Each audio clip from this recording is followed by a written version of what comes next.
Welcome to Dynamos Dozen, the podcast that we bring you each and every single week, where we talk about whatever may be on our minds, from pro wrestling, sports, entertainment, music, movies, muesli, fresh socks and jocks, and everything in between. Never forgetting that sweet white powder, which is talc. You are here. I am your host, Ian Dynamo Kelly. This is your latest episode of Dynamos Dozen. And the man that you see to either the left or the right of you, depending on your point of view, is the great Dazzler, Mr. Darren McComiskey, making his solo debut on Dynamos Dozen today. It's been a long time coming, Dazzler. Indeed, pal. A lot of people recognize that those long pearly overdue. Whites, long overdue. Absolutely. A lot of people recognize those pearly whites from the days of the Dynamo Podcast Network, and of course the great upper tier podcast that you do. And you're filling in for the shopkeeper tonight because he's still a little under the weather. Still not feeling great, the old shopkeeper. So I was like, you know what? Let's roll the dice. Let's go for it. And I will be honest. When we were talking, I was talking earlier, and we were like, oh, let's do something tonight. And I was like, yeah, let's. And when you said what we were going to do, I was like, I'm in straight away. Do you know what? Because I think those tectonic plates have just started to shift a little bit, just a little bit. Yeah. And just really, really enjoyed it. Obviously, you tell us first what are we going for? You know, what's on our minds this week? I'm going to pass it over to you now in a second. But those tectonic plates that you speak of, they've shifted just enough to create a little bit of a ripple effect in the wrestling world. So, you being the guest of honor, why don't you let the people know exactly what we're going to talk about today? So we tonight are going to talk about, obviously, the pay-per-view from Sunday night, which was SummerSlam. We're going to go through the card, and we're going to talk about what we felt was good, what we felt was bad, where the changes were made, and stuff like that. And then we're going to probably have a little bit of a look in the mirror forwards, and maybe try and put some matches together for Clash at the Castle, which is September 3rd in Cardiff. So Absolutely. we're gonna try a little bit of that. Yeah, so we're gonna get people excited for that, because I know a lot of you guys and gals are going to it, including yourself and the shopkeeper. So we'll try and get people a little bit excited for that and whet the appetite. But we'll start off.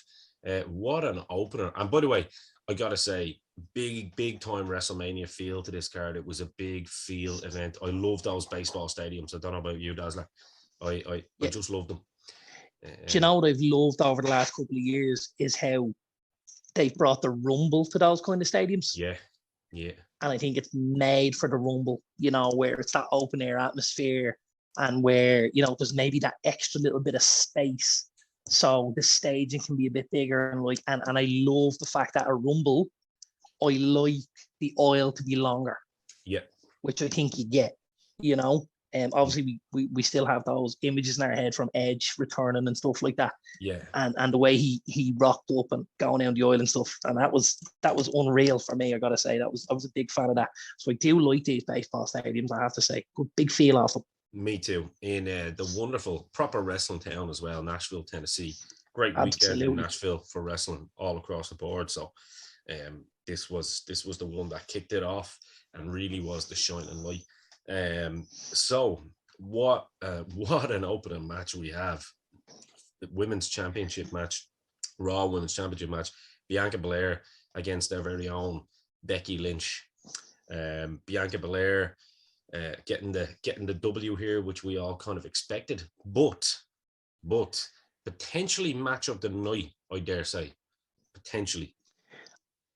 I thought it was a great match. You know, like I'm just as big a fan of the women these days as I am the men, which is a huge shift in things for me, because, you know, I felt like for a long time, probably for a lot of us, felt like for a long time, you know, when the women came on, that was when it was time to get up and get the can of Coke and the Kit Kat out of the fridge and stuff like that, or you'd go to Jack's, you do this, you that, whatever. Like when you see girls like Becky and obviously and you know, like Bianca Belair, they're so athletic, they're so good in the ring, you know, like they're so much further along than, say, some of the older generation of men were even. Yeah. You know, where They have great technique and in-ring style and stuff like that. And they're athletic. Like Bianca Belair's athleticism is, it's ridiculous. It really, really is. The girl's a complete athlete. Yeah, it is. Becky is still such a big name.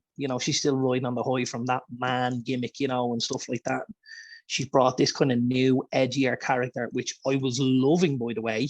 Yeah. Was loving. Yeah. And then we got to see our first little shade of Triple H, because I've read quite a bit since Sunday, and apparently Vince had no interest in having Becky do the face turn, and this was apparently a Triple H move. It's one of the first big things that he's done, was the face turn for Becky. I'm not sure how it's gonna roll. Because I don't know where Becky kind of goes from that loss. Now, obviously, we know since then that maybe, she's obviously injured herself and stuff like that. And she's going to be on the shelf for a little while, which I think kind of suits in this situation, because she's gone down like that to Bianca Belair, clean.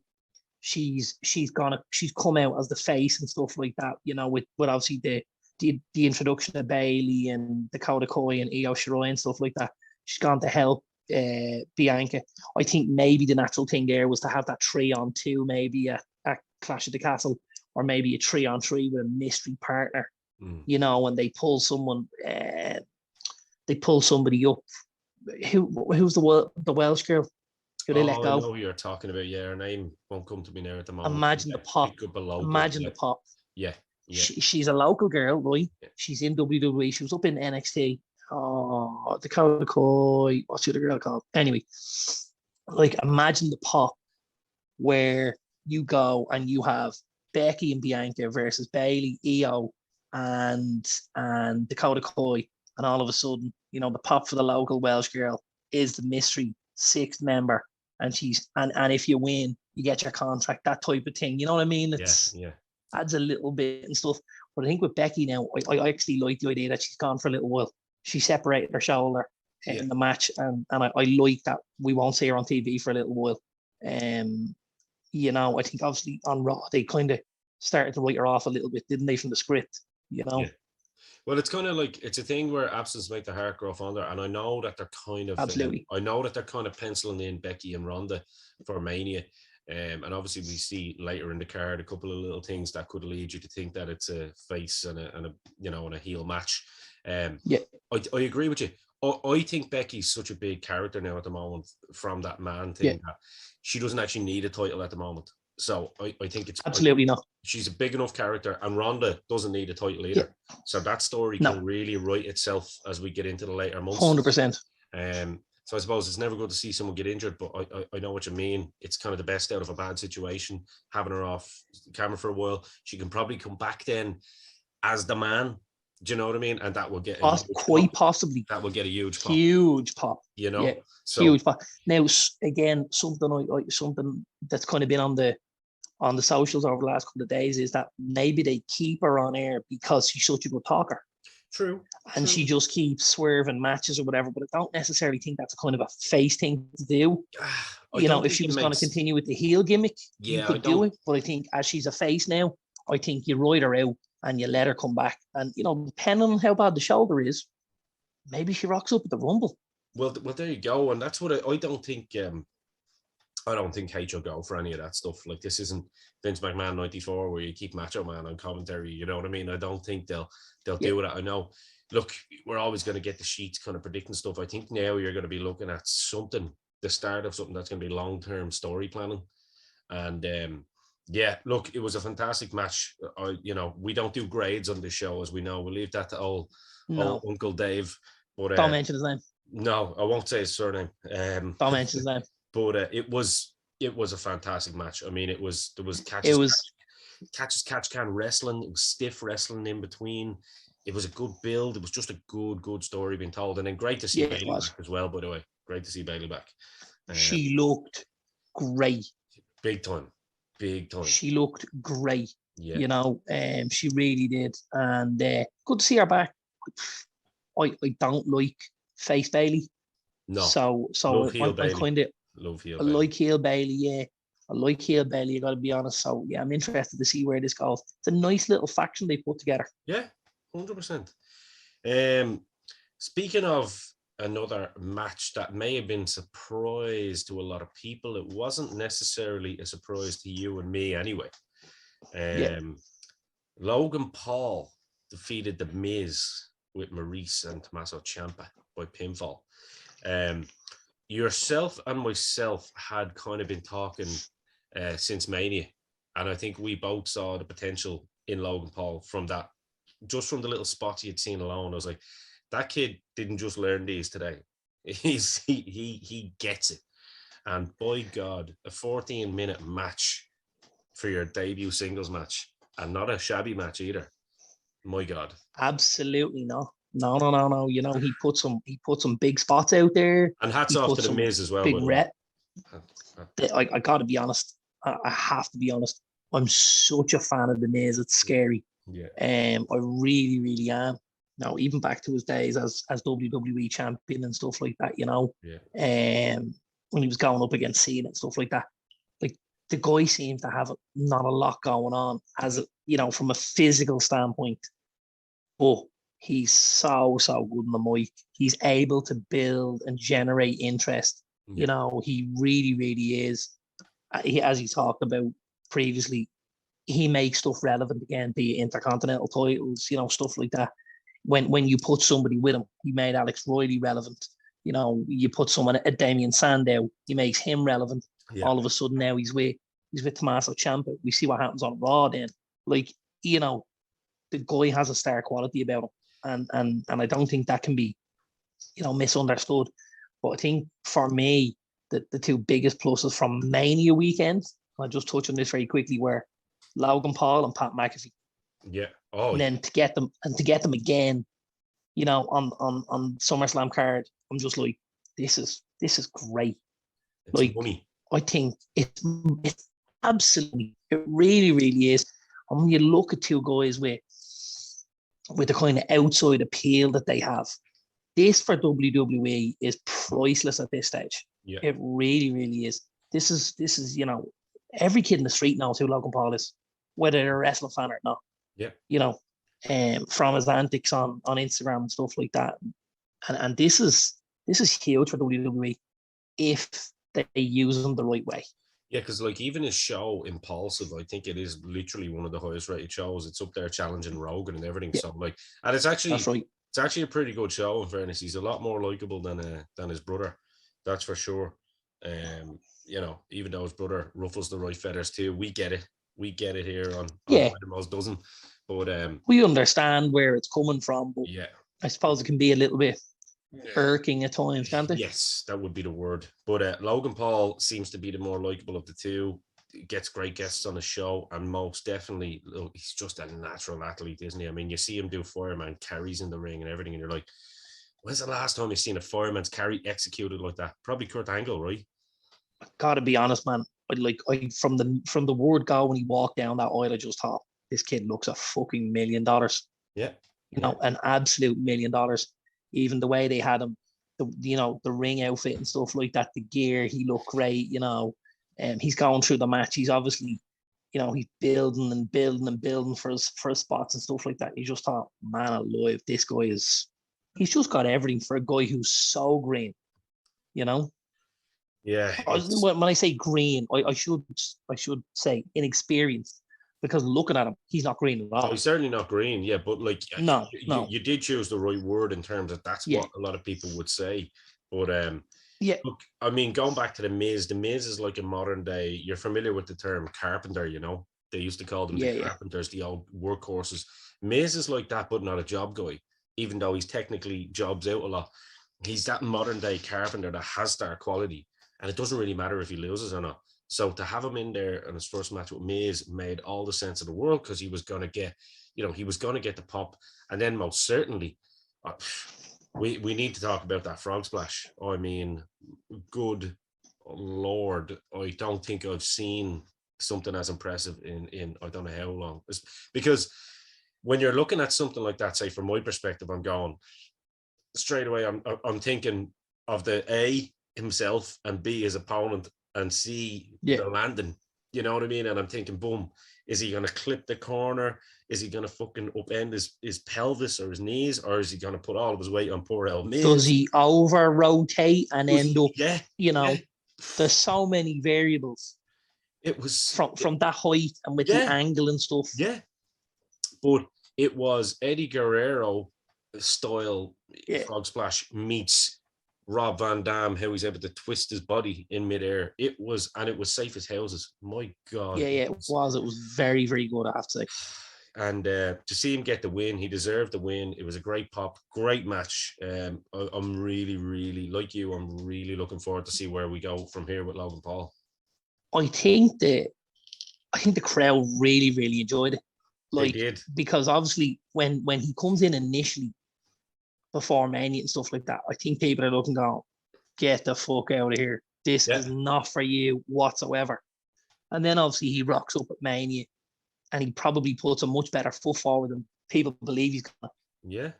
So that garners a little bit more respect. And then guys go, it wasn't bad. And then you see him and he goes and he puts in, 15 minutes with Miz and stuff like that. And again, the crowd are like, bravo, fucking bravo, Take it down. You might not be, a seasoned vet, but for a guy who's only just got here, you're doing a whole lot of stuff right. And I think wrestling fans are like that. You might not like a guy, but you'll certainly respect him for what he's doing out there and for how he's putting his body on the line, You win them over. That was it. Like, because I mean, look, I was one of the few people that was like, Bad Bunny didn't really impress me a whole lot, but that's just me. Anyone that knows me, the people that listen to the show know I'm a little bit of a fucking snob sometimes.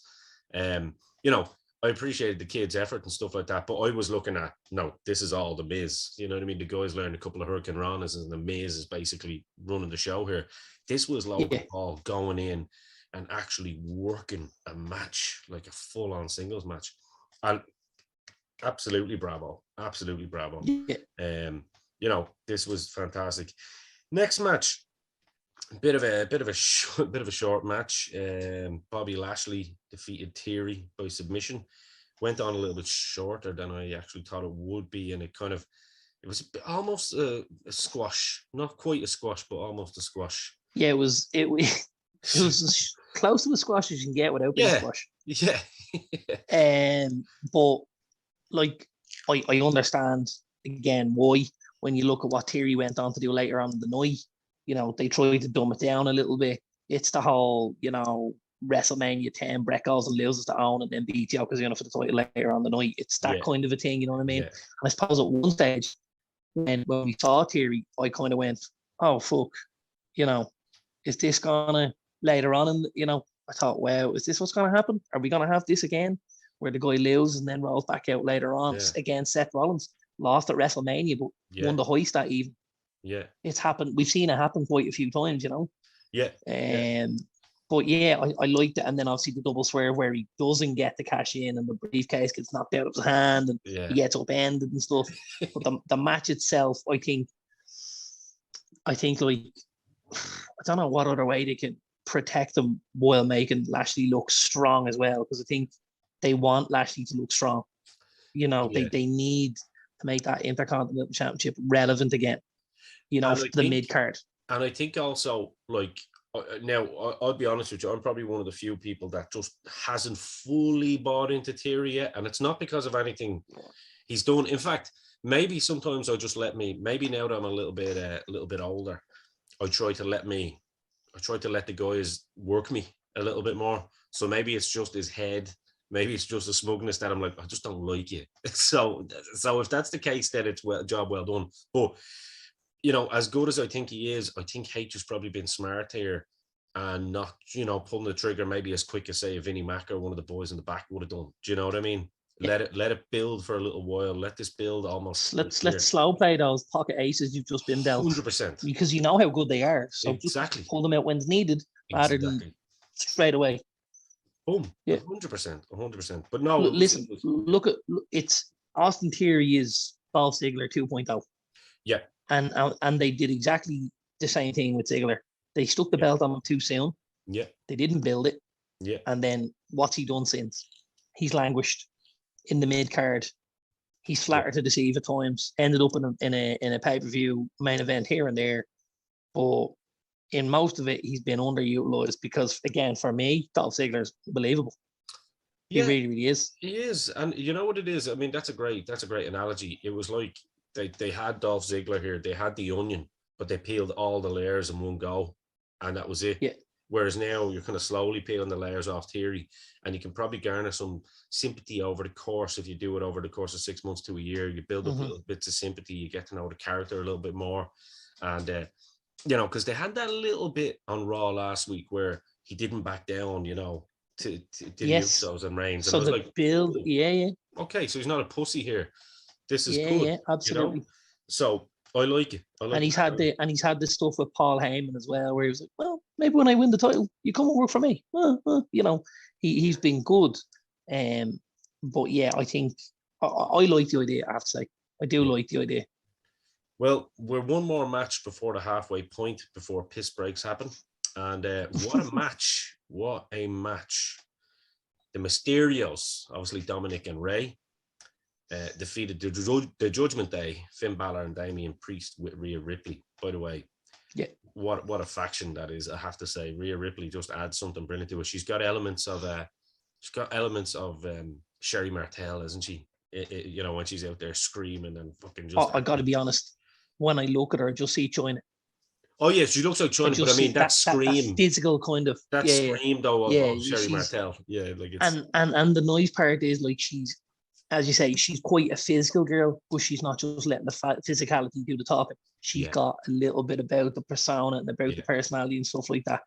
Like I loved, obviously, then last night on Raw when they come out and they attacked them, or when they attacked the Mysterios and stuff, and she puts Dominic in the head scissors and she has him over in the corner and all, and she's like facing the thing, and then Edge's music hits and she's like, oh, like she's seeing a ghost, you know. Yeah. I do have a small problem with Dominic Mysterio. Go for it. I just don't get it. Yeah, it's I just don't get it. He's not really put a lot of work into his physique, has he? Which I'm a little bit surprised. Like he's gotten a bit thicker, but I mean thicker not necessarily in the... And listen, I'm not a body shamer at all. Not at all. No, that's not. No, but like, I mean, I think he's built in a way that he could look phenomenal. Yeah, he's a thick frame. Right, but I want to see those wide shoulders and that waist that I can put my hands around. And I want that kind of a V shape and that cut in and stuff like that.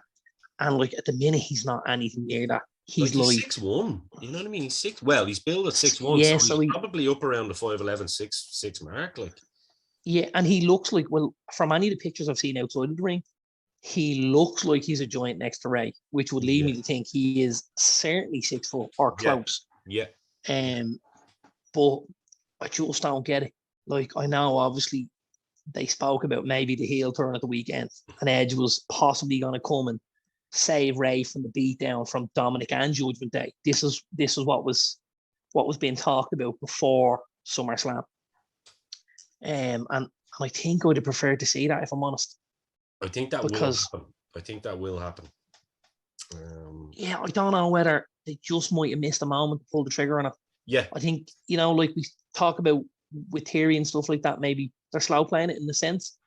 I don't know whether I think they needed to pull the trigger on Dominic for him to keep people invested, because I think at the minute people are like, I get Ray, you know, and we've always got Ray and whatever, but like at the minute this is like, you know, Ray just bring his son to the ring. Come on, let's go. Yeah, that's actually a really good point. Him being legitimately, I'm here because I'm, you know, because he never gets in the ring and slaps anyone around. He's always looking like he's, you know, he's that counter puncher. He's just trying to catch them with a lucky one, or do you know what I mean? I don't know if you remember back in the early 90s when Dusty used to bring Dustin in to have tag matches. Yeah. And it felt like it was being forced on you. And you're like, you've got to like this guy. He's Dusty's son. I feel like with Ray, we've got to like this guy. I want to see Dominic, you know, leave TV for 6 months, come back looking like an absolute brick shit house, with his hair a bit longer, with a couple of studs in, a couple of tattoos, and just be like this fucking, you know, big, mean ass. Just give me something. But like the minute you're giving me meh, I'm not buying it. I thought they missed an opportunity here as well, because if I'm honest, it would have been, because obviously we know that Balor's the leader of the Judgment Day, and we know that they're leading to that feud with him and Edge. So yeah, imagine how much bigger this could have been if it was a case where, you know, Dominic did turn on the dad and Edge has come down, and then when Edge is cutting the promos on Balor and saying you're a piece of shit, look, you've torn a family in two, you put me on the shelf, you blah blah blah, you know what I mean? Make it much more personal even. Yeah, absolutely. And Dominic would probably fit in that group perfectly, because you can build him then in the background, because he's not living in his dad's shadow.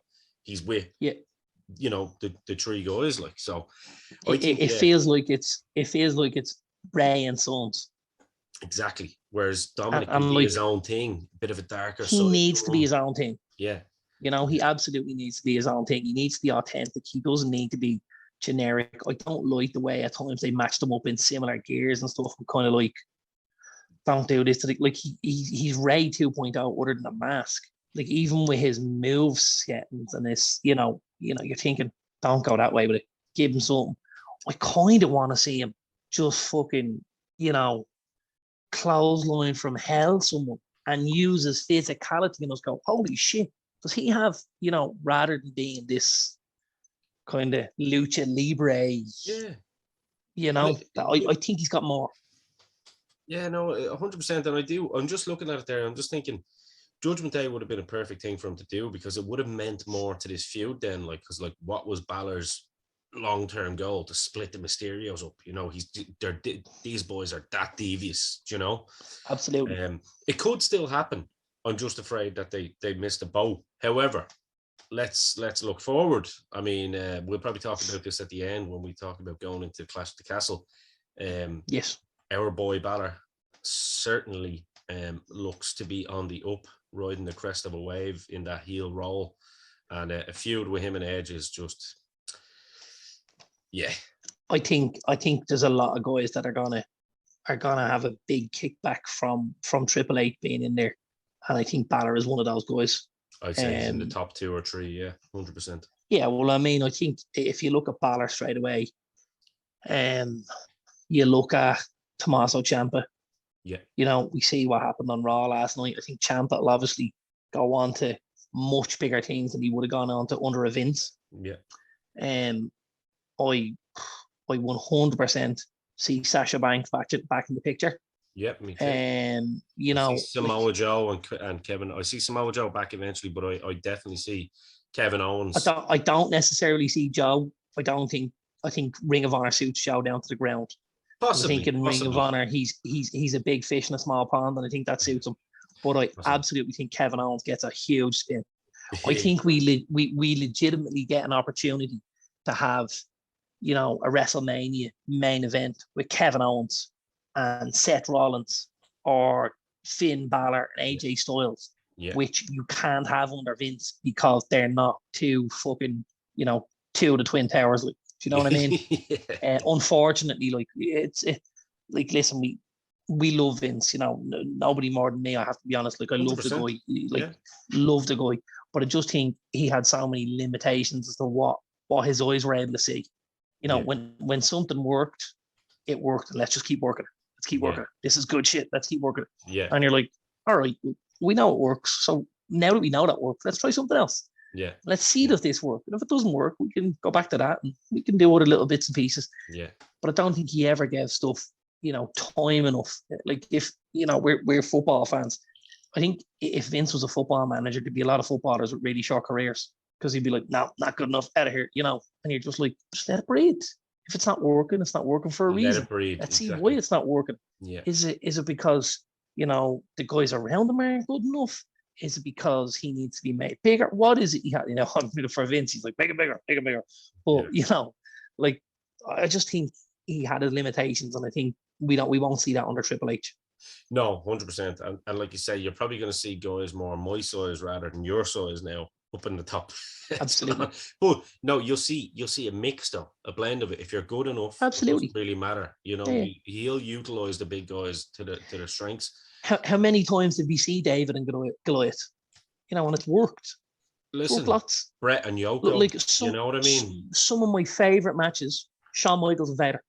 Yeah. And I'm like, but Vader like, beats the absolute tar out of him for 25 minutes. Yeah, Sean does Sid, a little bit and comes Brett back at him and Sid, takes Brett it. and Teasel, Brett and Taker, Sean and Taker. Absolutely. There's a lot of Brett and Sean in there, isn't there? It's kind of because they were the two. There's a reoccurring theme here. Yeah. But I mean, like, you've got guys. Obviously, maybe you don't have the guys of that level, but you've got Edge, you've got Balor, you've got KO, you've got Styles, you've got Ciampas. You've got guys. You've got Ziggler. You've got guys who legitimately can build to being something. Of course. Kind of push, and with the right kind of storytelling. Look at Daniel Bryan. We all bought the absolute shit out of Daniel Bryan on Bourbon Street. Yep. We would have bought that every day of the week, twice on a Sunday. Yep. But he didn't give it to us enough. He gave it to us with Kofi and then had him squashed in 30 seconds. Yeah. For what? Yeah. Did we really get all invested in Kofi for Brock to chew him up and spit him out in literally like 30 seconds? What the fuck happened there? Yeah, Vince was like, I'm listening to you and I'm going to give you the payoff, but just for one night only. You know what I mean? Yeah. It was the same. You're going to have the best night of your life and then you'll have fuck all after that, lads. Yeah. It was like Matt Cardona, wasn't it? The way they done it with Matt Cardona. They gave him that title, they gave him his moment and then fuck it. I mean, the IC belt. Another guy that slipped through the cracks and actually had a big look and had a phenomenal physique and fucking you know what? Breeds wrestling. I 110% see Cardona back to WWE over the next 3 to 5. Me too. Because I think he's doing what a lot of the guys who came back and were kind of revered for doing, like the likes of, say, Drew McIntyre, didn't work out with WWE. WWE went, listen, we're gonna let you go. We wish you all the best, blah blah.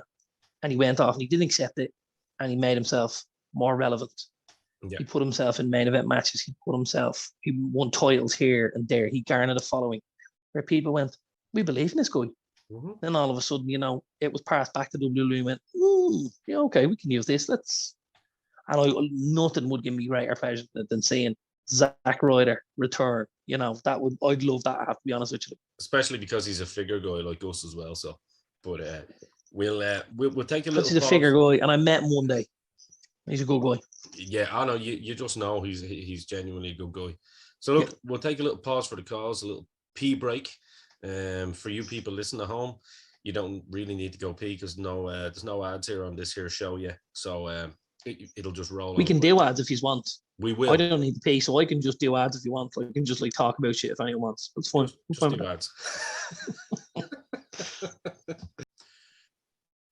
Welcome back to Dynamos Dozen, where we are, of course, breaking down SummerSlam 2002 for you beautiful guys and girls with myself, Ian Dynamo Kelly, and the Dazzler, Darren McComiskey. I'm actually breaking down my granola here as well. You're allowed to break down your granola. That's absolutely fine. A man's got to eat. You're a grown boy. You just can't beat granola, man. It's just fucking. It's got to be done. It's just the best. Yeah. We're going to have listeners probably saying we should have let Dazzler run ads here. And I suppose if Dazzler was going to run ads, he'd probably talk a little bit about his wheeling and dealing when it comes into the world of pro wrestling figures. So we might have another show. Dazzler had a good day today in the wheeling and dealing of sneakers and trainers, as people would call them. Now you got my attention. I have a little bit of a collection of trainers as well. Yeah. And like myself. I now buy trainers specifically for retail to resell. Yeah. So, and this is the excuse I use when they arrive at the door. My wife's like, "Another pair of fucking shoes." And I'm like, nah, it's all right. I'm selling them. Don't worry about it. It's business. It's business. We're making money here. So I rocked up with we give them a shout out. I rocked up at a place in Temple Bar today called Saint Street Sneakers. And Saint Street had 6 pairs of trainers belonging to me that they were selling. 2 pairs of Yeezys, pair of Jordan 1s, pair of Black Cements, pair of Jordan 4s, and something else. Anyway, So they were selling 6 pairs of shoes, and I had 2 other pairs that I bought. 1 pair of low dunks and 1 pair of Jordan 1s. So I was going in. I said to her, I said, they've 6 pairs in here belong to me. I said, plus these 2 I'm putting in as 8. I said, I'll hold back now until a couple of these shift, Went in, lads are there. How are you, lads? Oh, what's happening, pal? Yeah. Saw the 2 boxes I had in my hand. The lad says, bring more in, did you? I says, yeah. I said, well, I think I'll pull the trigger on these lads and I'll hold off. I says, like, you haven't sold any more. Your man says, we sold a load of yours. I says, what? I said, I thought you would give me a buzz or whatever. He says, no. He says, I think one of the boys tried to reach out for you. I says, I got nothing. He says, oh, we sold 4 of your 6 pairs. I says, you're joking. He says, no. So I thought I had 6 plus the 2 was 8 pairs. Now all I have is 2 plus 2. I have 4 pairs in there at the minute for shifting. And he gave me 4 white envelopes, 1 for each pair of shoes that had been sold. They only deal in cash. Yeah. Thank you very much. My wife was ever the happy soul watching me receive money for my shoes that I bought. I had a pair of shoes. They're a pair of black Yeezy Oreos, they're called. Nice. And I have them 7 years. And I made a €5 profit on them after 7 years and wearing them 100 odd times. That is phenomenal. Why don't you give people a little idea without giving an exact figure? What's the lowest amount that was in one of the envelopes? And what was well, I can tell you what was. I'll tell you what was in all 4. Right. So out of all 4 envelopes, I got €800. Nice. So nice. that was pretty good. I was happy. Yeah. I was really happy. And Yeah. if you have anything you're looking to get rid of in the sneaker game, hit up the boys in Saint Street Sneakers. They're on Crow Street in Temple Bar. They're great lads. You can tell them I sent you, and they will look after you. If you got anything really high end, they can shift it for you. They have the clientele, 100%. Everyone knows on this show. Absolutely. Everyone and their man knows me. I am a big Soldier fan. You know that. I have many a custom pair, which I don't plan to shift, to be fair, but I would 100% recommend it if you're around the Dublin area and you do like getting yourself a little deal, pop on in and tell them Darren McComiskey sent you, because absolutely, you'll probably drop a few quid, but you'll come out with a smile on your face. And then after that, go take a trip up to WrestleMania in St. Stephen's Green if you sell yourself a pair and buy something. I did contemplate dropping the 800 on a pair of kicks that were there. What were they? They were Jordan 1 Supremes. What color? The black and the black and like purple with the gold stars on them. They were just. They talk to you, don't they? And not because they smell. They talk to you. We're in this shop and there's 1,000 pairs of trainers. My wife just goes, "Holy shit, look at them!" And I was like, "Exactly." Yeah. And she was like, "How much are they?" And I said, "Lads, give me the bad nails." And they were like, "8." And I was like, "Imagine that's in them envelopes." And she said, "Get the fuck out the door." Listen, she made a good choice on this occasion. Yeah. It will come back around. Karma works for you as well as against you. So absolutely. But look, let's get into it now. Match number 5, a man that you mentioned earlier. One of mutually someone that we love, both on commentary and in the ring. And by the way, he's got a hell of a great YouTube show as well. Even if because I know you and me like a lot of our American sports, and sometimes you just like listening to lads talking about it when it's entertaining. Pat McAfee, and he could talk about taking the bins out, and he'd be entertaining. Do you know what? Sorry, ladies, but that's just a man's show, isn't it? That's just a man's show. Like, you know what I mean? It's drinking beer. Tops. It's it's talking fighting, it's talking wrestling, it's talking football, it's talking bullshit, but with entertainment. And I just think it's fantastic. Happy Corbin. Rumor has it that we could see the end of Happy Corbin at some point down the line as well. We might get a more real Corbin again, which I mean, I can't see why you wouldn't. I think Corbin can do whatever he wants to do, to be fair. I absolutely hate the Happy Corbin gimmick. I have to be honest with you. That's what I'm saying. Yeah, I don't like I it. hate it so much because he has the ability to be a good heel. He really has the ability to be a great heel. I think probably in the top 3 legitimate tough guys backstage as well. You know what I mean? The guy was former Golden Gloves champ, wasn't he? Gloves champ, and he's a big boy. So he's a big dude. He played a lot of football and stuff like that. He's legitimate, and as well, we know like he did a hell of a job selling himself going up against Roman Reigns last year. Yes, he did. You know, a hell of a job. Yeah, and did very some underrated great stuff. You know, very underrated. Yeah, I think so. I have to say. Be interesting. But we want to see him as a really badass heel. Well, another H project from NXT. So 100%. I think he could do a lot. But this was another great match. I saw a lot of people, not too many people, but people trying to call out some of the sloppiness in certain parts, like when he jumped up on the rope, and I was like, listen, not everything has to be crisp. You know what I mean? I remember Raven, actually, the great Raven said once, for a lot of people, I used to have a lot of DVDs, Secrets of the Ring with Raven and stuff, and he's great mind for the business. And he was like, not everything has to be, like, not everything can be as crisp as Bret Hart does it, for example. You know what I mean? But at the same time, you've got to take risks as well, because if you're afraid of fucking up, then you're never going to know. So this is what I like about Pat McAfee. He's testing himself and pushing himself every time he gets in there. And he's not safe.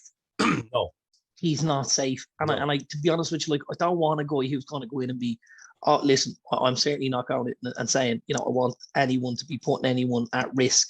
And for safe, by the way, you don't mean he's an unsafe worker. You're saying he doesn't. Exactly. Safe. That's what that's what I want to make.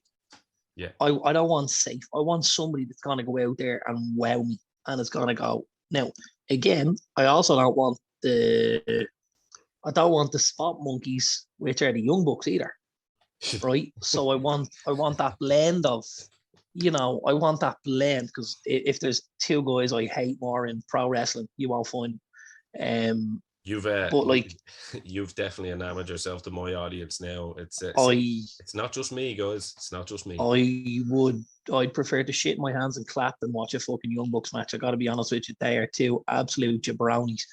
But you're a huge Kenny Omega fan as well, I hear. God, like I don't get it. I don't get it. And like, I know you talked earlier on, you're like, you're bit of a wrestling snob and stuff like that. I've got a different way of looking at this, and my way of looking at this is WWE is the Premier League. Anything under that is the fucking championship, and unless you do it in the Premier League, you can't call yourself one of the best in the world. The reason AJ Styles can call himself one of the best in the world is he came to WWE and he was as big as he was in TNA, as he was at Impact. You know what I mean? He legitimized himself. If you don't do that, the great Sting himself had to eventually come, because he went, you know what, if I go through my whole career here without making this step, can I put myself up there with the Flairs, the Hogans, and I think there's a lot of people say it that way. Would you agree, Dazzler? Because a lot of, you and me are pretty much the same age, so we grew up, on WWE. And obviously WCW as well, because we got to see that, and got to see the Monday Night Wars and stuff. Exactly. I find it very disrespectful to WCW that we kind of have those comparisons of AEW and WCW, because realistically, right, back in the day, Raw was where you were going to get the meat and the gravy and the storylines, whereas WCW Nitro and Thunder was where you were going to see the quality matches from people you've never heard of. And then WWE were saying, oh, we need that guy. This is where Jericho came from, Benoit, all these guys. So absolutely. It's Perry Saturn, Eddie Guerrero, Dean Malenko. You know what I mean? So you mentioned the Rey Mysterio. You mentioned the Premier League. This was like the Premier League versus like the top European league. You know what I mean? In two different the battles. So it's very unfair to even put AEW in the WCW. I would 100% agree with that. Yeah. And you hear people say they're going head to head. No, they're not. No. They went head to head with their third show. NXT, yeah. And just about got over the line. Yeah. Like, let's not throw bouquets at ourselves, lads. Um, Yeah.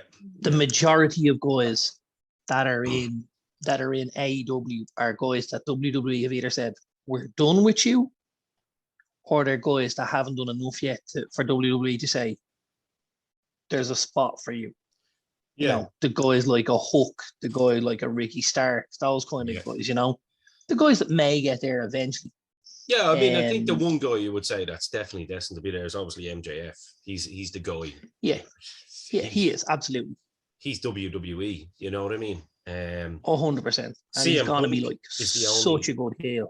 Yeah, like CM Punk's the only legit star. I suppose Daniel Bryan went there. That's fine. Daniel Bryan went because he just wanted to love his wrestling again. I get that. That's no problem. I'm okay with that. But you know, CM Punk's the only legit major star they have. Do you think WWE look at Daniel Bryan and go, shit, we're missing him? No, but I would say that they'd look at CM Punk and go, fuck, it would be nice to have him back. Absolutely. Because we could do a lot with him. Yes, 100%. Although I kind of think that worked a little bit better on paper than reality from what we've seen. Yeah. Certainly in ring, you know, I think his mic skills they speak for themselves. Yeah. But I think at the minute, like what he's done in the ring in AEW hasn't been great. He's not getting enough. It's not enough repetition. We only spoke on last week's show. Myself and Noel. He's ring rusty. Yeah, and working once a week, once every 2 weeks, it's not going to get you there. You know what I mean? You need that regular rope burn. You need those regular calluses on your back to get you used to it. Yeah. You know, so absolutely. We're segueing.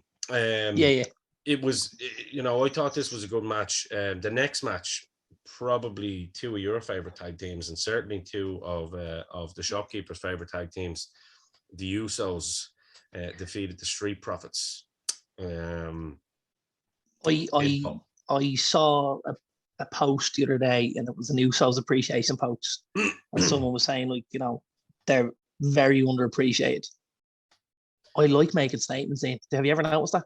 I know. I like making statements. I'm going to make a statement. Lots of people are going to say, you're talking out of your hole. And that's fine. For me, I personally have never seen a better tag team in my life.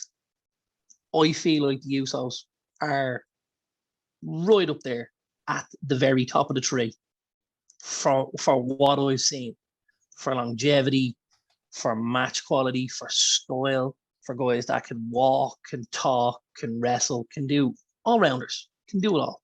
And as you know, tag team wrestlers.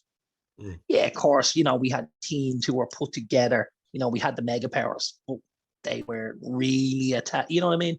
They were only put there so we could break them up and we have a big, but like when you're talking about like legitimate tag teams, for me, the Usos are in the conversation, and again, it's only me, little old Dazzler. They're right at the top. Listen, it's very hard to argue that. I mean, if someone said to me, right, who's your favorite tag teams of all time? I mean, right off the bat, I'm going to say Tully and Arn. I'm going to say the Hart Foundation. I'm going to say the Rock and Roll Express. I'm going to say the Road Warriors. I'm going to say the British Bulldogs, of course. But also, I think of all the modern tag teams that are around today, I think the Usos and FTR are absolutely in that conversation. And there's another team I see back in the WWE at some point, FTR, without a shadow of a doubt. Now that H is at the helm.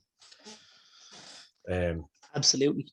Because the only reason they aren't is because Vince just fell out of love with it, whereas FTR were H boys again. I mean, come on. And I think FTR have gone on to prove themselves, like we spoke about with Drew McIntyre. Yeah. Let's just go and win titles. Let's just keep going and winning stuff. And eventually someone's going to go, you know, those two fuckers that we had here 6 or 8 years ago, they're really good all of a sudden. Yeah. People like them. Yeah. You know, 100%. like FTR are still getting big pops everywhere they go. And every title they lift, the fans go nuts. So I can see that 100%. And look at the profile. I mean, you have the likes of Brett coming out and managing them at shows, like, you know what I mean? Yeah, so I mean, absolutely. You definitely have stock in that. But Usos for me, definitely the best tag team in WWE without a shadow of a doubt. I thought it was a good match. I thought Jeff Jarrett, by the way, shout out to Jeff, friend of the show. Was actually cool because last week before the obviously Ric Flair's last match and stuff, I'd reached out to Jeff, wishing him well, blah blah blah. Mm-hmm. He always said he'd stay in touch, and he's a man of his word. He's one of the few legit superstars that actually is just a cool guy that stays in touch with people, and you know what I mean. It's just will do anything to help. So great to see Jeff give everyone on Dynamos Doesn't Land a shout out, which he did. So, but he just looked $1 million, didn't he? He's the glue, and obviously we'll talk about it at a later date. You know, he was the glue in the match. Then the following night in the Ric Flair match, he was just absolutely phenomenal. Jeff Jarrett, and I got to be honest, that for me is something WWE has missed over the last number of years.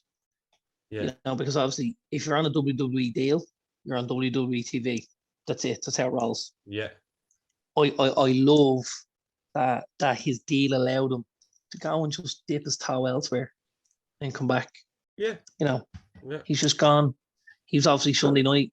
He was with Flair and stuff like that, and Jay Lethal and Andrade and stuff. And I just go, yeah, I like it. Yeah. Because there's a relevance to it. Yeah. It keeps him relevant. You're not just relevant because, and sometimes I see a guy go somewhere else and then I go, oh, he's got, I think we all remember like the likes of the early 90s again and stuff where Vader was going off to Japan and then he come back to WCW with a belt and stuff. Right. And you're going, ooh, what's got, right. Where did he get that from and who did he beat? And yeah, I think that, that open door policy is something that could be changed under Triple H as well. I would say Triple H will definitely look at the possibility of that. I mean, Jeff is 55. He looks $1 million and he can still go. I'd like to see something in WWE in there. I think it could be utilized in a small program, definitely. But it was a fantastic match. It was a great match. Absolutely. Great story. Absolutely. And I'm, as much as I'm a fan of the Usos, I am a really big fan of the Street Profits. Yeah. And I think the boy Montez is going to be a huge, huge star. Definitely. I think, again, under Vince, size hurts him. I think now he's looking at a different guy in the chair and he's going, ooh, I'm in with a chance here. Yeah. I see the heel turn coming pretty soon, I imagine. Yeah. I think he's going to absolutely unload on Angelo Dawkins. Yeah. And just, and we're going to get the woo and everything and everyone. And you're going to be like, I do not give a fuck because I'm not here to lose. Yeah. What's it like when you can see the promo. Yeah. You know what it feels like when you go home at night and your wife is sitting there with a title and you're sitting there with the fucking wooden spoon in your hands during the dinner. Yeah. You know what that feels like? And he bigs it up and he, I feel like my wife fucking wears the trousers in this place because you, fat boy, Angelo Dawkins, can't keep up with me. Yeah. And this is why and he can go real at it, and all of a sudden you've got this monster of fucking, Bring the realism to it. 100%. Absolutely. Yeah. 100%. I'm looking forward. He needs to be. He 100% needs to be in our WhatsApp group because we bring the realism. He definitely should be in our WhatsApp group. we bring the realism. Go hard or go home. You know what they say? When you know, you know. When you know, you definitely know. Make sure that skin is made of leather. Otherwise, yes, don't join. Do not come in there. Second last match of the night, I was delighted with this story told. I was absolutely over the moon. And once again, we've got a wrestling guy bringing a wrestling finish that makes sense to it. Liv Morgan, champion against Ronda Rousey. Myself and the shopkeeper, obviously last week, you probably saw it. We were kind of talking about this one and we were a bit unsure because obviously you want to keep Rousey strong, but Liv's only got the title. So what do you do? Yeah.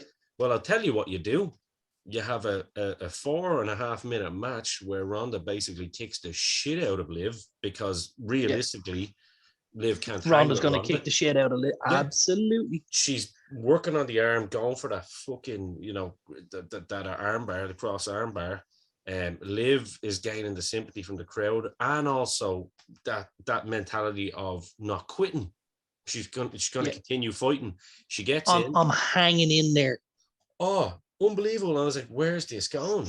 And then as soon as I saw that armbar, I'm not gonna lie, as soon as I saw it, I went, that's gonna be a 3 count. That's what they're going for. It was just, I was like, that's what they're going for. Yeah. But little did I know they'd have the tap on 2. Brilliant. It was so similar to Lex Luger and Brett at the Royal Rumble going over at the same time. Do you remember? Yeah. 94 Royal Rumble.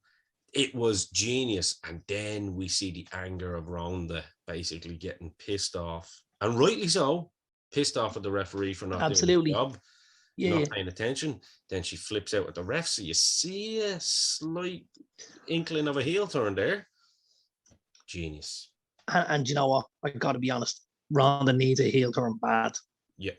Yeah. So bad. Yeah. You know, she's not a face. People don't want to cheer her. No. They really don't. If you're going to be the baddest woman on the planet, be the baddest woman on the planet. It's not because, break into Liv's house where she sleep at night and terrorize her kids. And it's then not, fucking, you know. It's not because they hate Ronda or anything like that. It's not at all. She's too vanilla as a babyface. It's not authentic and it's not believable.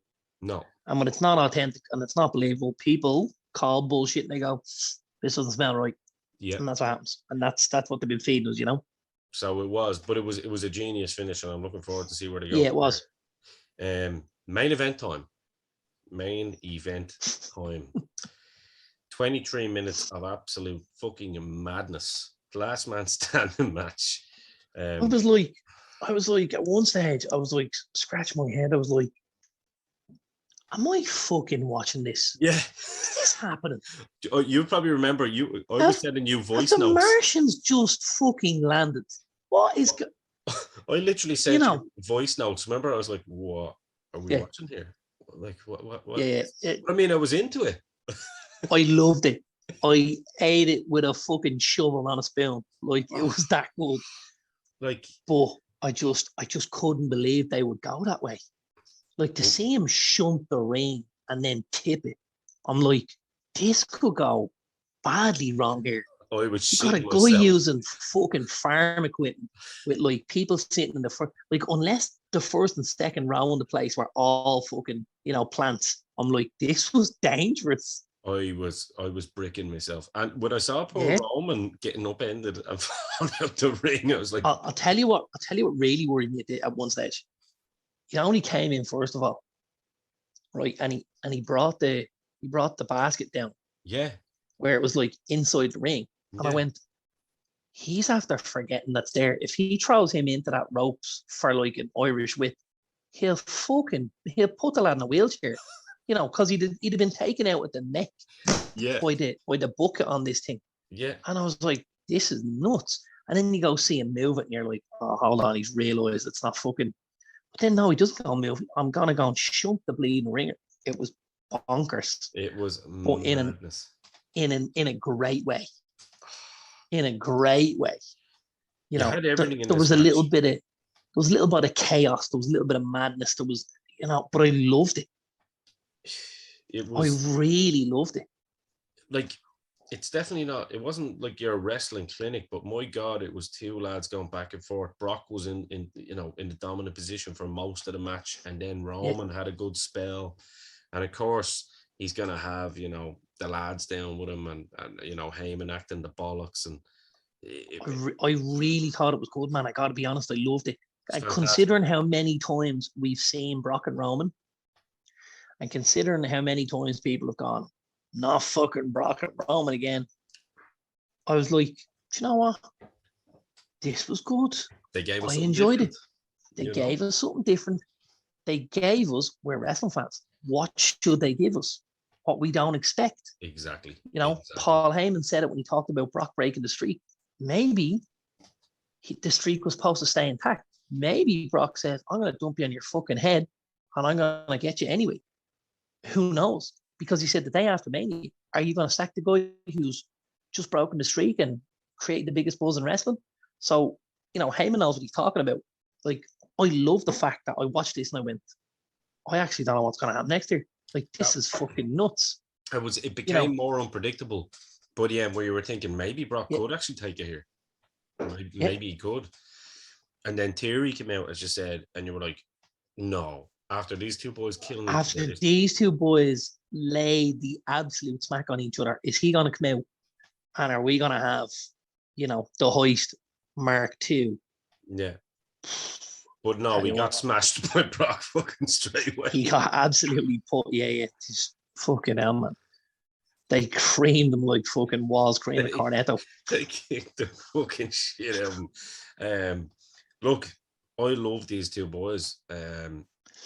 Roman just continues to get better and better. I mean, he is without a doubt the next Rock, the next Cena, in a different kind of way, obviously because he's a heel. Yeah, but I mean, he when he eventually, and he will eventually go to Hollywood. Of course. That's when what I he mean. goes, He's the next. That's what I mean. When he goes, he will be, he will be John. You'll have John Cena, you'll have The Rock, you'll have John Cena, you'll have Roman Reigns. Again, who knows? Maybe we get all three of them in a match one stage. Maybe we have, the Hollywood triple threat live from WrestleMania in Vegas or Los Angeles or so. Who wouldn't watch that? I know I would. I'd be into it. Absolutely. I mean, obviously, we know this is where it's going this year. Obviously, his stock has just risen so high that we're gonna get The Rock and Roman. A lot of people believe that doesn't need to be a WWE title match. I do kind of side with that too, because I would like to see H start to bring some meaning back to the belt. And I think if it gets to Brock or if it gets to Rock and Roman, Rock's not winning the title because he doesn't have the time to defend the fucking thing. Exactly. So in order for us to avoid that steaming pile of shit that they're trying to sell us, we need to believe that Rock can go and beat him and become the head of the family and put him back in his fucking cage and go, listen, bitch, when I say jump, you say how high, and that's stuff for that to happen. He can't have the belt. So it means more than the title. WrestleMania 8 or WrestleMania 7 means much more than this. You know what I mean? Yeah. Warrior, Savage, like that's kind of what this is. And absolutely. I think what I would say as well, just in closing of the show, the little nuances that we noticed as well throughout the show in the commentary.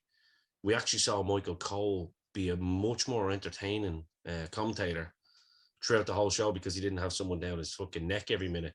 We also heard some little innuendos in there as well, where I think what's his name, Corey Graves said, "Oh, you would have got in trouble for that a few weeks ago," or something like that. And he goes, "Oh yeah, it's great." I'm paraphrasing, but it was something along the lines. No, it was. Cole's been excellent since. I got to be honest. I've always liked Michael Cole. Yeah, me too. I've always liked him. Me too. But he's been there. I just think Michael Cole with the lead off is way better than Michael Cole. Dude, there was so much. Did you notice there was pro wrestling references? There was belt references, subtle little things. Where's the list of banned words? Yeah, I'd say Michael, you said the word fan. Say H showed them a sheet at the center. See that? Burn it. Yeah, it's gone. Burn it. Burn it. Yeah, absolutely. And I'd say Stephanie in particular said it because. Do you know what word I'm waiting for? What? Well, it's my favorite word in the wrestling world. Vince has banned it for so long. When I see someone pick up the strap at Mania, that will just light me the fuck up. Or the strap, the belt. You couldn't even say belt. Title. All title. Whatever. But let guys say something. Give them the freedom. I'm giving you a job, but you're only going to do it the absolute way I do it. Say it, or otherwise you're getting the fuck out of here. You're killing the balls a little bit, aren't you? It's like being the fun police. Yeah, exactly. You know what it's like? You'll love this one. It's like your mistress wearing the fucking trousers. There you go. What would anyone fuck? That's what you've got a wife for. The fuck is this going on?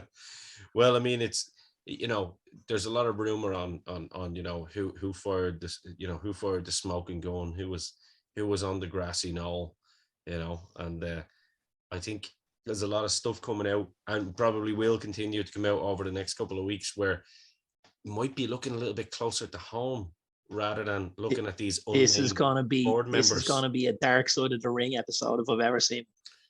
Yep, because someone apparently didn't appreciate their mama getting treated the way that she was treated either. So it's there's a lot of stuff to come out, and I'm sure you'll be joining us, myself and the shopkeeper, for some of this. Absolutely. These kind of tasty details that come out over the next month or so, because it ain't going anywhere. It ain't going anywhere. It's only gonna snowball. It's only going to snowball 100%. Absolutely. I mean, just because Vinny retired, 100%. ain't going anywhere. No. I got to be honest, and I know again. Here's another big show. I like making these off the wall predictions. I like it. I think we could see Vince behind bars. It is possible. It is very possible. And I 110% legitimately think Vince will have to do a short amount of time. Well, it's going federal, and he'll do it. And once it goes federal, and, those motherfuckers don't forget. And they no. Well, absolutely. He escaped their grasp. He's got history with these, but yeah. But I think I think there'll be, I think maybe he'll go down for a year and he'll serve 7 months with good behavior, and they'll put him in a protected prison or whatever they'll do. Well, we heard the latest comment from Linda, didn't we? I didn't. Okay. Again, I'll paraphrase this, but they're out there on Uncle Jim Cornette's podcast. They actually had audio clip, and she was doing something down because she's obviously a Republican. Yes. She was doing something, which is fair enough. If there's probably plenty of Republicans that watch this show, we don't have a pony in the race. me and Dazzler. I'm so not a political guy. It's fucking scary, actually. But anyway. Couldn't give a shit. I'm too busy being a cunt. Too busy being see you next Tuesday. But yeah, apparently she said, oh well, he's gonna have to find something to do with his spare time, such and such. Like, there was just a lack of sympathy, a lack of fucks given from what she was saying. Was like, well, told you so. So the Stephanie McMahon thing, I think personally, I would not be surprised if she was privy to this and basically said, F you, Dad, see you later. It wouldn't shock me. And you know what? It wouldn't shock me if Shane knew too. Oh, 100%. It wouldn't surprise me if the three of them got together, Shane, Steph and Hunter, and just went, fuck this guy now. Time to pull the trigger now. Yeah. I think everyone was looking for the Nick Khan. I'll give you rope to a certain amount, and after that, I'm gonna let you fucking kill yourself, because and that's fair enough. Well, 100%, because we know that the talks of the sale is still possibly going on, and Nick Khan was brought in to broker that deal, and I was like, Nick Khan didn't come in and fuck him up. I was like, it's too obvious for Nick Khan to do that. Like, he's one of the top agents in Hollywood and in finance. Yeah, I don't. It's too obvious. I don't think Khan gets enough out of it.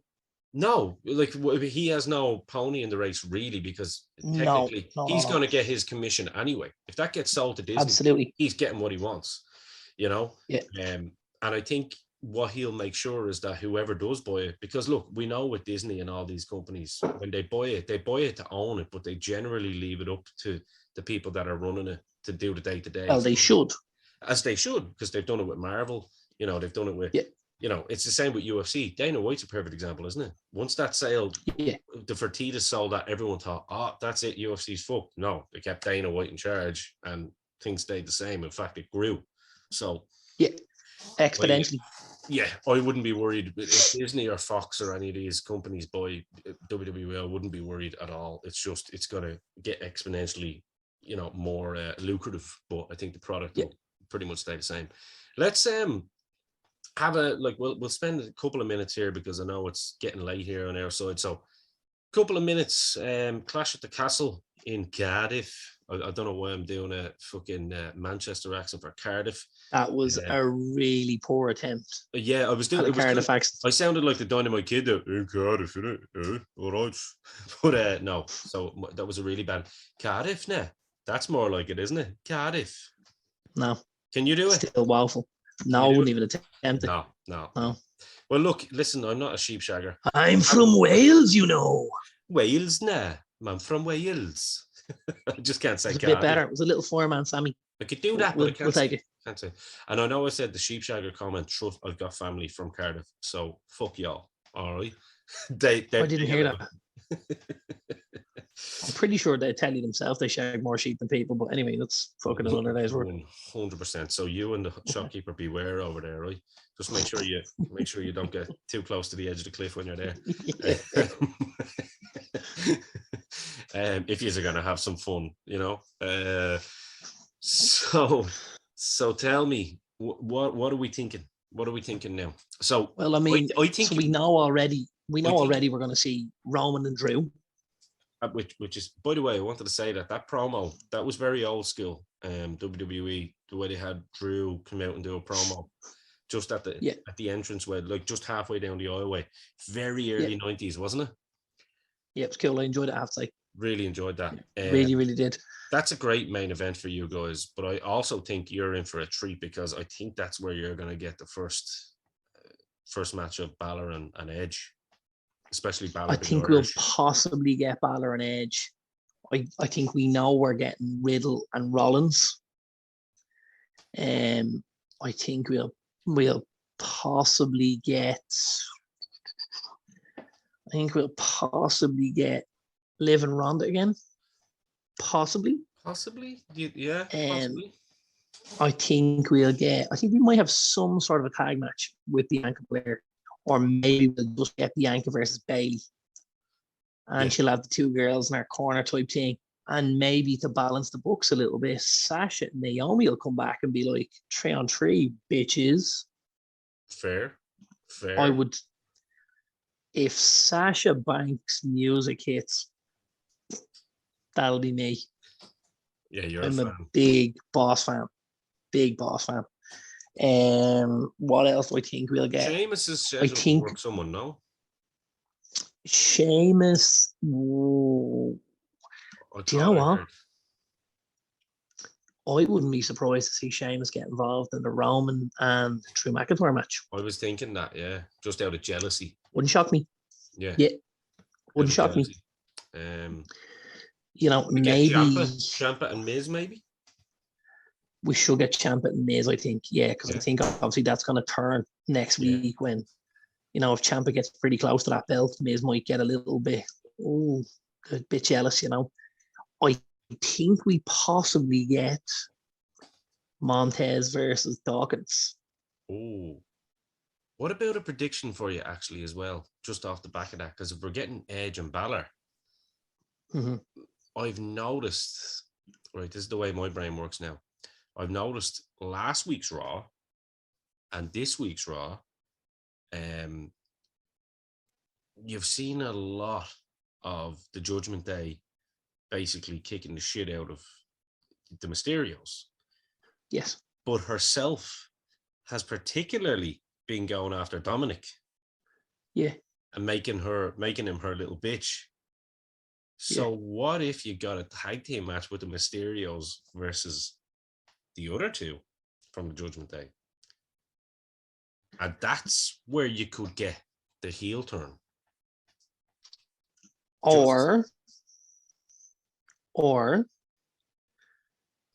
let's say there's some sort of a beatdown. Yeah. And Ray or Dominic ends up on the shelf. So for me, in that instance, it should be Dominic that takes a seat. Yeah. Yeah. Right. We should get Priest and Balor, right, versus Edge and Mysterio. And when Ripley gets involved, the Glamazon comes out. Beth Phoenix. Good old Rhea comes out to her aid. Yeah. I'd be happy with either scenario. I think it's a possibility. See, they could, because they might not want to give us the Balor Edge singles match too soon. They might want to keep that for... They could slow play that to SummerSlam, till Survivor Series. Yeah, because Survivor Series is the next big, next one of the big four. So it's typically the Sunday before Thanksgiving.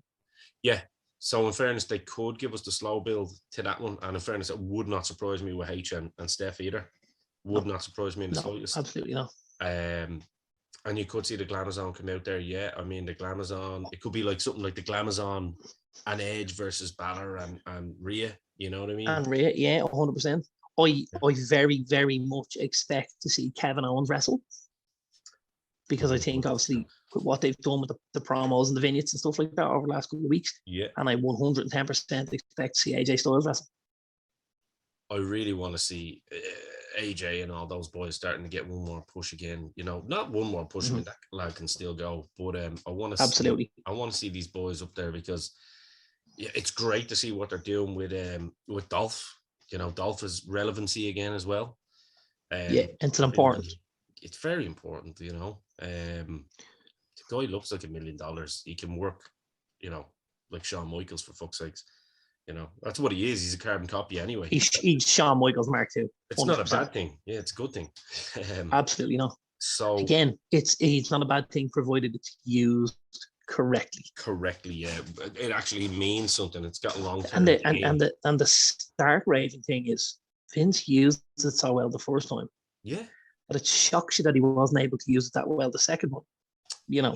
Look, we didn't get Braun Strowman coming in and throwing Dolph Ziggler around for 25 minutes, and then all of a sudden Dolph Ziggler just, you know, chin music, boom, ends him. But sure, look, we got it with. He's done it with so many of them. I mean, look closer to home. Like, look at Balor. They put all their chips in his basket because of H and Steph. Yeah. Because H and Steph apparently love him, and because, you know, their golden boy Seth Rollins fucking injured him. Which, let's be real, that's exactly what happened. Because he also fucking nearly ended the career of Sting at that time. Not a knock on Rollins, but these are facts. Well, there was, you know, when we say it's not a knock on him, like, I'm a huge Seth Rollins fan. It's not a knock on his work now, but it's a knock on what he was doing back then. Yeah. I think at times, you know, he could have been safer. Buckle bombs shouldn't have been done on the outside of a fucking ring in the first place. That doesn't take away from, you know, the character, the persona, anything like that. No. It just means at times he needed to put a little more time and effort into thinking about how the match was going to go, and, you know, the minor details of where someone lands, as opposed to I'll throw him and he'll land wherever the fuck happens. Yeah. Yeah, you know, and that's what happened. You know, at that SummerSlam. I mean, the amount of arguments I had with people on this show, even. I was like, lads, I'm not being funny, and I don't want to use the wrestling card. Did you ever do a wrestling match? But sometimes you have to use that. It's like you talking about football. You know what I mean? It's like, well, have you ever fucking been in that position?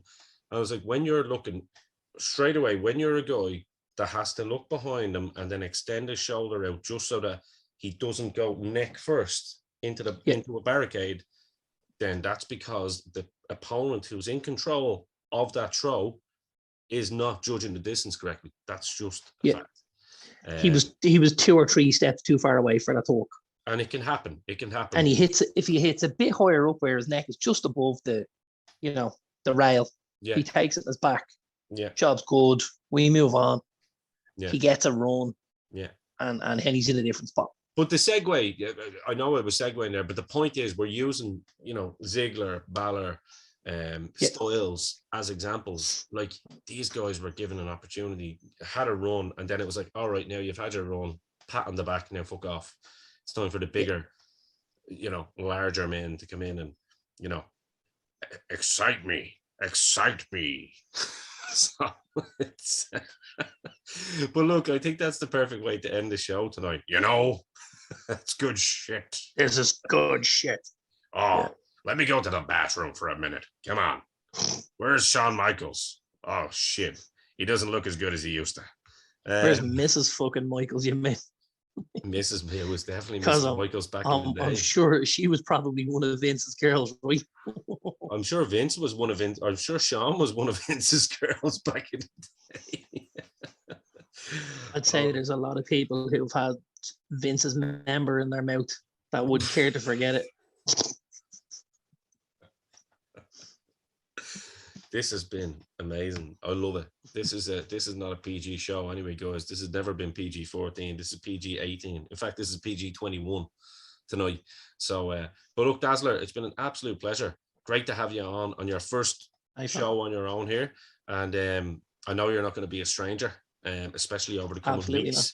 There's got to be lots of stuff coming up and stuff that you're gonna get involved in. So We're going to be doing a Castle preview and a Castle review. 100%. You boys are going to be over there, so we'll have plenty of little clips from the from the show. Myself, the shopkeeper, and Make-A-Wish. Yeah, 100%, 100%. For those who know. Absolutely. With that one, for me, Ian the Dynamo Kelly, for the Dazzler, Darren McComiskey, we are over and out. And until next week, we will catch you on the flip side.